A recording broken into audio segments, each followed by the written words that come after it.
गन्ने के ऊपर लोग ये मानते थे कि भाई गन्ना तो जो है ना उसमें भी खूब डालते हैं नाम ही लोग। महाराज जी है चावल काटेंगे, चावल को काटने वाला गेहूं इतना बढ़िया उसका कार्बोहाइड्रेट परसेंटेज है कि चावल का जो परसेंटेज होता है कार्बोहाइड्रेट का सबसे ज्यादा, तो उस जी, जी। कार्बोहाइड्रेट को काटता है उसको चावल काटा करके। ये तो गेहूं के ऊपर किया पहले। दूसरा जो है जैसे अब मक्का है, मेज मक्के का सबसे ज्यादा उपज जो है ना खगड़िया बिहार का होता है, उनका है 36। आप अभी भी जाके देखो हमारी मक्का लगी हुई है वहाँ पर ग्राम उद्योग में। हमारा मक्का 30 कुंटल से लेके 35 कुंटल 1 एकड़ में निकलता है, 30 से 35, वो भी देसी मक्का है, पीला वाला जो होता है। और उसका जो है ना पूरा पैकेज ऑफ प्रैक्टिस है कि कैसे आप उसका सीड सोइंग करेंगे, कैसे आप जल प्रबंधन करेंगे, कैसे निराई गुड़ाई करेंगे। आपके रासायनिक जो आपकी वो है पैकेज ऑफ प्रैक्टिस उनके हटके है, उनसे उसमें संशोधन किया हुआ है। आपका जैसे मक्का का उदाहरण दे रहे हैं, मक्का लगाया, मक्के में क्या है कि आपका डिजीज है स्टेम बोरर आता है, बहुत ज़्यादा आता है, काइलोजोनेल्स जिसे बोलते हैं स्टेम बोरर, और लगभग इसका सबसे ज़्यादा प्रकोप आज की डेट में है। हमारी मक्का देखो ये सितंबर, अभी जून से लेकर सितंबर तक सबसे ज़्यादा इसका रोग लगता है स्टेम बोरर का।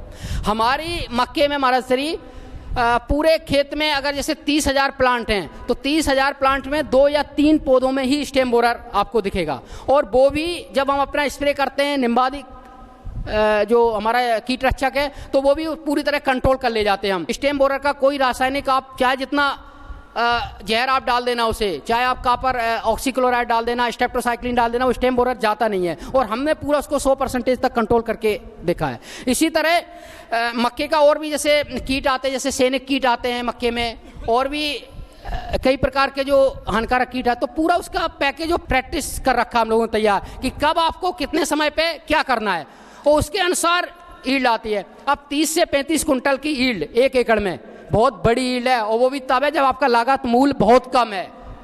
उसमें कितनी लागत लगती है तुम्हारी?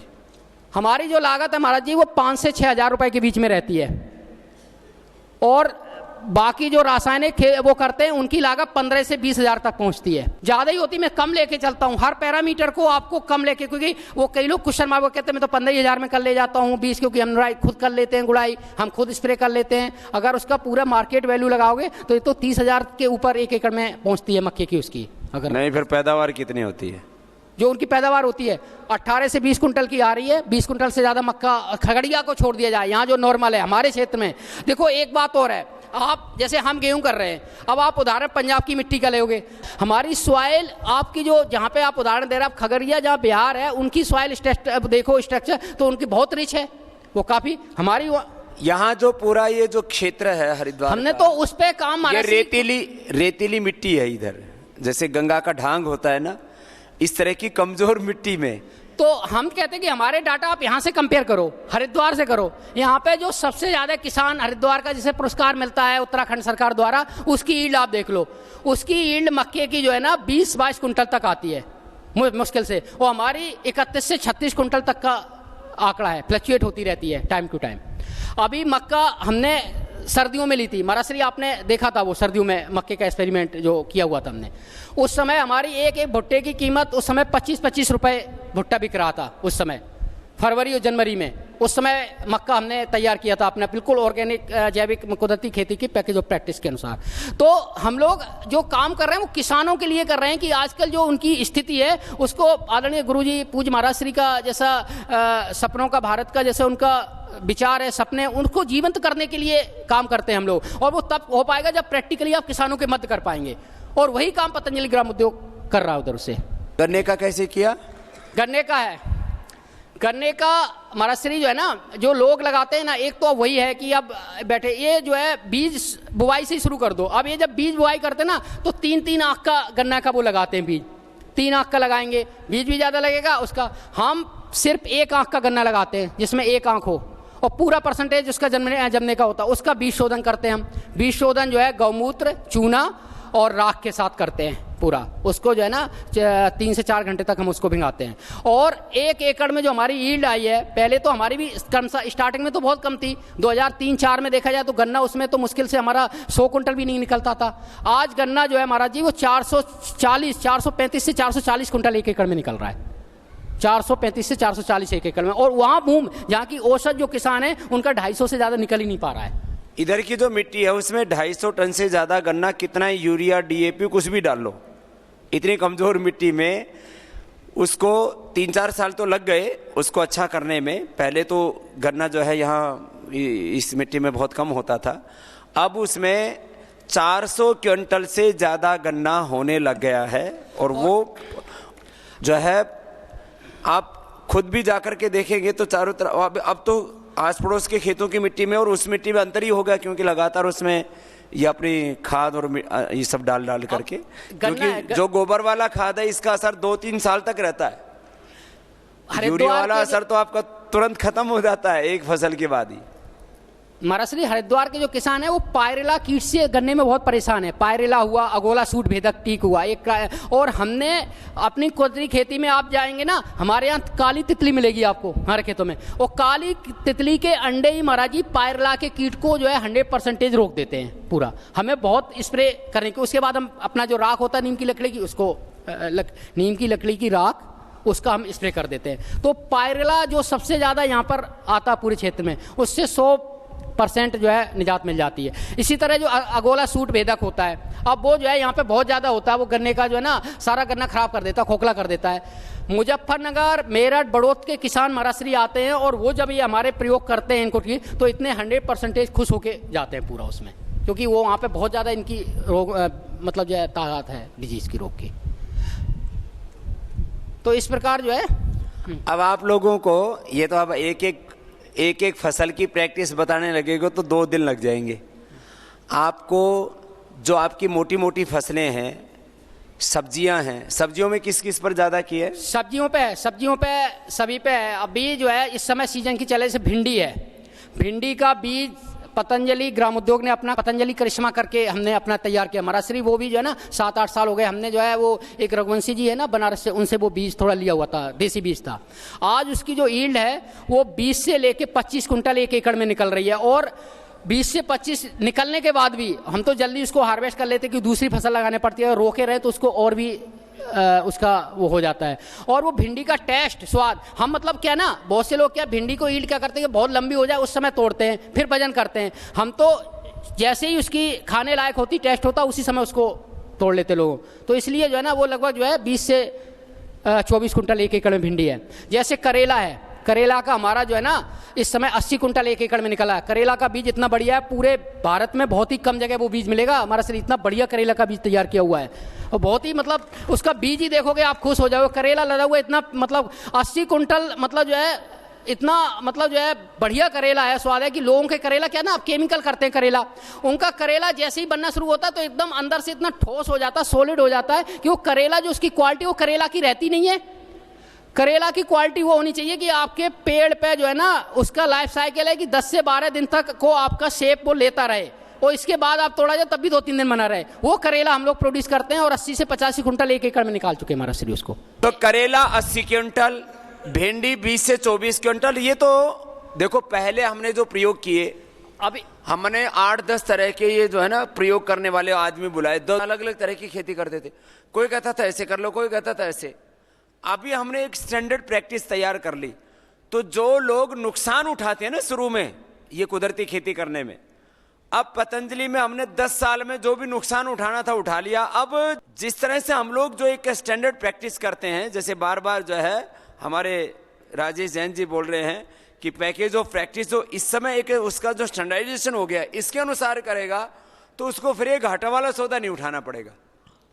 अब लौकी हमारी 140 कुंटल 1 एकड़ में लौकी निकलती है, इतना बढ़िया लौकी। उसकी हाइट भी महाराज जी 3 फीट 3.5 फीट की होती है।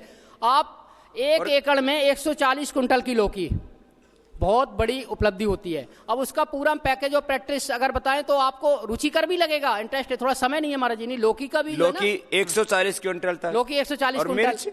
हरी मिर्च ने तो रिकॉर्ड इस बार और तोड़ने वाला है महाराज जी, अभी से शुरू। पिछली बार से इस बार और ज्यादा अच्छी हो गई। कितना कर दिया? पिछली बार तो 41 कुंटल हुई थी हमारी, और इस समय तो इसलिए हम बता रहे हैं कि इस समय थोड़ा और ध्यान दे दिया। ये बीज तेलंगाना से एक कार्यकर्ता भाई लाया था, मुश्किल से उसने 10 ग्राम बीज दिया था, उसको ऐसे ही डाल के हमने महाराज से किया था। कितने साल से कर रहे हो?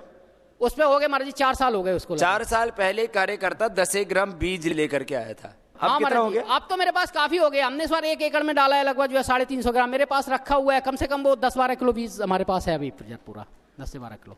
और अब इस बार कितना कर लिया? ज्यादा बीज इस बार तो महाराज जी इसलिए अच्छा है, अभी जो है ना पिछली बार जैसे हमने लगाया था टाइम में फरवरी फर्स्ट वीक में उसकी नर्सरी डाली हुई थी, और उस समय जो फ्रूट लगने शुरू हुए थे वो लगभग मई में लगने शुरू हुए थे। इस बार तो अप्रैल से ही आनी शुरू हो गई महाराज जी, उसकी जो मिर्ची लगनी शुरू हो गई। और इस बार ईल्ड इसलिए ज़्यादा है और आने की संभावना है कि इस बार नंबर ऑफ फ्लावर जो है ना पहले की तुलना में 10 से 20% ज़्यादा है। हाँ। पहले क्या था ना कि हम लोग एक चीज़ देखते हैं, पेड़ लगा के छोड़ते नहीं है, पेड़ लगा के जैसे अभी बैठे हैं, हर जो है 8 दिन बाद पूरी उसकी।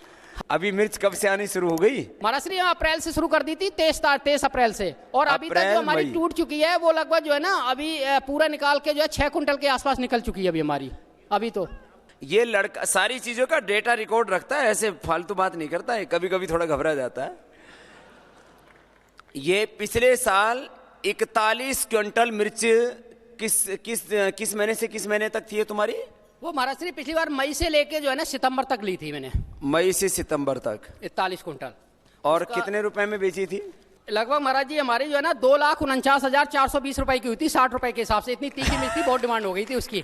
60 रुपए के हिसाब से बिकी इसने? 2 कुंटल 49,420 रुपए की। और पूरा पूरा खर्चा इसमें 29,250 रुपए आया था, सारा खर्चा 29,000 का खर्चा आया और 2,49,420 रुपए की बिकी हुई थी। और 9 सितंबर 15 को आखिरी बार तोड़ाई की थी 143 किलो। तो ये पूरा का पूरा डेटा रिकॉर्ड करके रखा हुआ। मिर्च में तो इसने पूरा का पूरा कमाल कर रखा है। तो ये हरी मिर्च वाला हो गया। और कौन सी खेती ज्यादा बढ़िया हुई? सब्जी वाली में? सब्जी वाली में महाराष्ट्री जैसे तुरई है, तुरई आजकल बाजार में काफ़ी महंगी बिक रही है। लोग तुरई की 6 प्रजातियों पे काम किया महाराज जी, जो देसी तुरई की। हाँ। काली तुरई की जो उपज है वो लगभग 40 से जो है ना 50 कुंटल नॉर्मल लोगों की आती है। और हमारी जो तुरई है ना, आप विश्वास नहीं करोगे, 90 कुंटल से लेके 105 कुंटल तक निकली है महाराज जी। 90 से 105, 90 से 105। वो इतनी बढ़िया तुरई है, उसे देखो काली। और अभी हमारी तो शुरू हो गई, कई बार तो हम भेज चुके कुंटलों में। जब हमारी कनखल जाती है ना तो वो लोग कहते हैं इतनी तुरई को हम क्या करें। तो जो है ये हरी मिर्च सच में बहुत जबरदस्त है। ये वाला तो प्रयोग एकदम बहुत जोरदार है। मिर्च का दूसरी प्रजाति ली थी महाराज जी, जैसे हमने अपनी की, हमने एक ज्वाला प्रजाति पूसा की जो है ना सबसे अच्छी प्रजाति मानी जाती है, हाई ईल्डिंग जो है, उसको कंपैरेटिव स्टडी किया था। उसकी ईल्ड जो है ना 35 कुंटल तक ही आ पाई थी। हमारी ये 41 कुंटल आई हुई थी, उसका भी कंपैरेटिव किया हुआ था। दूसरा जो हमारे डाटा हैं, ये नहीं है कि केवल किताबों में, आदरणीय परम आदरणीय गुरुजी के नेतृत्व में ये हिसार यूनिवर्सिटी जो साइंटिस्ट है महाराष्ट्री, उनसे भी हमारा पूरा लिंक बना हुआ है। हर चीज उनसे डिस्कस होती है। पूरा कर रहे हैं, कुछ और यूनिवर्सिटियों से भी कर देंगे, जैसे डॉक्टर साहब बता रहे हैं ना। 4 पढ़े लिखे आदमी जहां मिलेंगे वहां चर्चा होगी, ये निश्चित है। और उसी से कुछ विकास होता है, नई चीजें निकलती हैं। पर अभी जो प्रैक्टिकल चीज होती है, जो किसान कर लेता है वो साइंटिस्ट नहीं कर पाता, और जो साइंटिस्ट की नॉलेज होती है किसान वहां तक नहीं पहुंच पाता। दोनों में गैप रहता है, इसलिए ये दिक्कत है। ये तो सूखी बाल लेके रोज मेरे पास खड़ा रहता था राजेश जैन। मैंने कहा ये कहीं से छांट के लाता है भाई या क्या है? कभी मूली 5 किलो की बना के ले आता है, आलू ले आता है। ये एक अलग विषय है, वो मैं समझता हूँ। हम भी खेत में काम करते हैं, रहते हैं, कि जिसको पूरा आपने पोषण दिया, अब जो बाजार में मूली आएगी वो कच्ची आएगी, उसका वेट उतना नहीं हो सकता। ये उसको खुराक देते रहते हैं, बढ़ाते रहते हैं अपनी रिसर्च के अकॉर्डिंग। वो 3 किलो की, 4 किलो की, 5 किलो की हो जाएगी। लेकिन जो बाजार में बिकने वाली मूली है उसका भाव तो उसके अनुसार ही मिलेगा जो उसका वजन है। ये जो प्रैक्टिकल करता है और साइंस कहती है, वो जैसे डॉक्टर ढूल साहब कह रहे थे, वातावरण के अनुसार भी उसमें यील्ड में चेंज आ जाता है, उसके जेनेटिक्स के कारण से भी चेंज आता है। अब इस विषय में आप साइंटिस्ट ना बने, प्रैक्टिकल करें, उससे रिजल्ट आएंगे। जो अच्छी बात आपके जहन में आती है, आपको समझ में आती है, उसको पकड़ें, और नहीं आती है उसको सीखने का प्रयास करें। अभी डॉक्टर रामनिवास कुंडू जी जो हैं, ये भी गोल्ड मेडलिस्ट हैं, और बहुत अच्छे साइंटिस्ट हैं, इनसे मेरा निवेदन है ये भी अपनी बात कहें इस विषय में, खेती को हम कैसे अच्छा कर सकते हैं, किस तरह से इसमें उन्नति प्राप्त कर सकते हैं। डॉक्टर कुंडू साहब। आदरणीय मंच और विभिन्न राज्यों से आए हुए बंधुओं, मैं अपनी बात कहने से पहले दो चीज़ें डॉक्टर जैन साहब की बात में ऐड करना चाहता हूं। एक तो जो गोबर गैस प्लांट जिसको सामान्य भाषा में कहते हैं बायोगैस प्लांट, ये एक बहुत ही वातावरण को बचाने वाला और एक ऐसी खोज थी जिससे कि ईंधन की जो कमी पूरी हो जाती है। लेकिन दुर्भाग्य से बड़े पैमाने के ऊपर सरकार ने इस प्रोग्राम को चलाया और फेल हो गया। मैं 2009 में भोपाल में गया, मेरे पास 5 राज्य थे। मैंने ये स्टडी किया कि आखिर ये फेल क्यों होता है, इतनी अच्छी टेक्नोलॉजी है, खराब क्यों होती है। तो मैंने पाया कि खास तौर से जहाँ ब्लैक कॉटन सॉयल है, जहाँ जिसमें कले ज़्यादा है, जो चिकनी मिट्टी ज़्यादा है, तो हमने ये पाया कि जहाँ ज़मीन ज़्यादा चिकनी है वो जब सूखती है तो वो क्रैक दे जाती है, और उसकी वजह से जो मिट्टी से बने हुए जनरली हमारे गांव में बायोगैस थे उसमें नीचे त्रेड़ आ जाती थी और उसकी वजह से जो गैस बनती थी वो नीचे निकल जाती थी। उसका समाधान हमने ये ढूंढा कि उसकी जो तली है वो आरसीसी की बनानी शुरू करी, जिसमें सही क्वालिटी का सरिया डाल के और साइड में 2 फुट तक। और मुझे कहते हुए बहुत प्रसन्नता होती है कि उस पीरियड में मैंने करीब 300 बायोगैस प्लांट लगवाए और सब के सब इतने अच्छी तरीके से काम करते हैं। यदि समय होता तो मैं आपको पिक्चर दिखाता कि वो घरवालियाँ जब उसके ऊपर अपनी रोटियाँ पकाती हैं और 200-200 फुट गैस ला के पकाती हैं तो उनके चेहरों पर कैसी प्रसन्नता झलकती है। इस बारे में एक चीज़ और मैं कहना चाहूँगा कि एक सर्वे ये बताता है कि हिंदुस्तान में एक गृहिणी जो उपलों के साथ अपना काम चलाती है वो 1 साल में 200 सिगरेट के बराबर धुआं पी लेती है। आप अंदाज़ा करिए कि हम उनके साथ क्या ज्यादती कर रहे हैं और उससे छुटकारा मिल सकता है। एक चीज़ इसमें और जोड़ना चाहता हूँ, हमने एक और एक्सपेरिमेंट किया और वो एक हमारे फील्ड के सामान्य से कार्यकर्ता ने आगे बढ़ के सोच के किया। उसने एक जमींदार को अप्रोच किया कि मैं आपका जो पशु बांधने की जगह है उसको थोड़ा सा ढलान देना चाहता हूँ पीछे की साइड में, और एक हल्की सी नाली बनाई जिसमें कि पशु का पांव जाए तो उसको महसूस भी ना हो। और उसने उस ढलान से वो जो पेशाब था वो सीधा बायोगैस प्लांट में डाल दिया।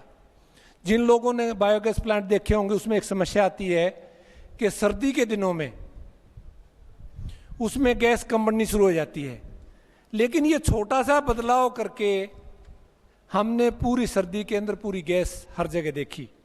दूसरा, क्योंकि जो पशु का पेशाब है उसके अंदर बहुत से न्यूट्रिएंट होते हैं, खासतौर से उसमें नाइट्रोजन है, फास्फोरस है, जिसकी के उन जीवाणुओं को जरूरत पड़ती है जो जीवाणु गोबर को गलाते हैं। तो इस छोटे से परिवर्तन से काफ़ी अच्छी क्वालिटी की जो स्लरी है जिसका जिक्र डॉक्टर राजेश जैन ने किया वो बाहर आती है। और इसमें आखिरी बात मैं कहना चाहूँगा कि जो वर्मी कंपोस्ट है वो इस स्लरी के ऊपर भी आगे बढ़ाया जा सकता है। जो स्लरी निकलती है उसको वर्मी कंपोस्ट बनाने में प्रयोग किया जाता है। तो ये एक पूरी चेन बन जाती है कि उस गोबर से पहले गैस ली, आपने अपनी ईंधन की जरूरत पूरी करी, उसके बाद उसके ऊपर आपने वर्मी कंपोस्ट बनाया और उसको खेत में डाला। मैं आपसे 2-3 ऐसे आंकड़ों के ऊपर बात करना चाहता हूं जिससे हमें डरना चाहिए। जो चिंतन का, मनन का समय था वो दुर्भाग्य से इस देश में आगे निकल गया, और जो हालात हैं वो इस सत्र के ऊपर आ चुकी हैं कि हमें अब इसके ऊपर कुछ न कुछ करना चाहिए। दोस्तों, आपने एक शब्द सुना, जलवायु। जो खेतीबाड़ी से जुड़ा हुआ आदमी है वो उसके महत्व को जानता है। एक सिंपल उदाहरण बता सकता है कि क्यों किसी एरिया में सेब पैदा हो सकता है और दूसरे एरिया में गेहूं पैदा हो सकता है। गेहूं वाले एरिया में सेब क्यों नहीं पैदा हो सकता? उसका एक सीधा सा उत्तर है जलवायु। जलवायु में दो शब्द हैं, एक जल और एक वायु। जो हम पीबीआरआई के माध्यम से या ग्राम उद्योग के माध्यम से किसान के खेत के ऊपर परिवर्तन लाने की कोशिश कर रहे हैं, उसमें यदि आप थोड़ा सा गहराई से देखें तो मुख्यतः हम अपने जो प्राकृतिक संसाधन हैं, जल है, वायु है, जमीन है और उससे जुड़ा हुआ जानवर है, उससे जुड़ा हुआ जो जन है, उनके स्वास्थ्य की हम कोशिश कर रहे हैं। दोस्तों, सबसे पहले हम जल की बात करते हैं। हमारे देश की जो जनता है वो दुनिया का 16% है। हर छठा आदमी इस जमीन के ऊपर भारतीय कहलाता है। लेकिन हमारे पास जो जमीन है वो मात्र 2.2% है दुनिया की, और दुनिया के 17% जानवर भी हिंदुस्तान में रहते हैं। इसके क्या मायने हैं? इसके मायने ये हुए कि हमें दुनिया की 2% और 2 जमीन के ऊपर 17% जनसंख्या को और 16% जनसंख्या को और 17% पशुओं की संख्या को पालना है। तो ये हमारे लिए एक बहुत बड़ा चैलेंज है। दुनिया का जितना भी पानी है, जो इसको फ्रेश वाटर बोलते हैं, जो पानी उपयोग के लायक है, उसका मात्र 4.4% हिंदुस्तान के पास है। तो 4.5% ताजे पानी से दुनिया की 17% जनता का पेट भरना, उसकी जरूरत पूरी करना, ये अपने आप में बहुत बड़ी चुनौती है। आप सब प्रबुद्ध लोग हैं। एक आंकड़ा मैं आपसे शेयर करना चाहता हूं कि प्रकृति में जो जल बना है उसकी ना आप एक बूंद घटा सकते हैं, ना ही एक बूंद बढ़ा सकते हैं। उसको खराब जरूर कर सकते हैं, अच्छे पानी को खराब कर सकते हैं। इसका मतलब यह हुआ कि प्रकृति में पृथ्वी के ऊपर जो पानी है उसकी मात्रा निश्चित है, ना वो घट सकती है ना वो बढ़ सकती है, वो खराब हो सकती है। और कुल पानी का मात्र 3% ऐसा है जो उपयोग के लायक है। 97% जो पानी है, 97% जो पानी है, उसका किसी भी रूप में उपयोग नहीं किया जा सकता।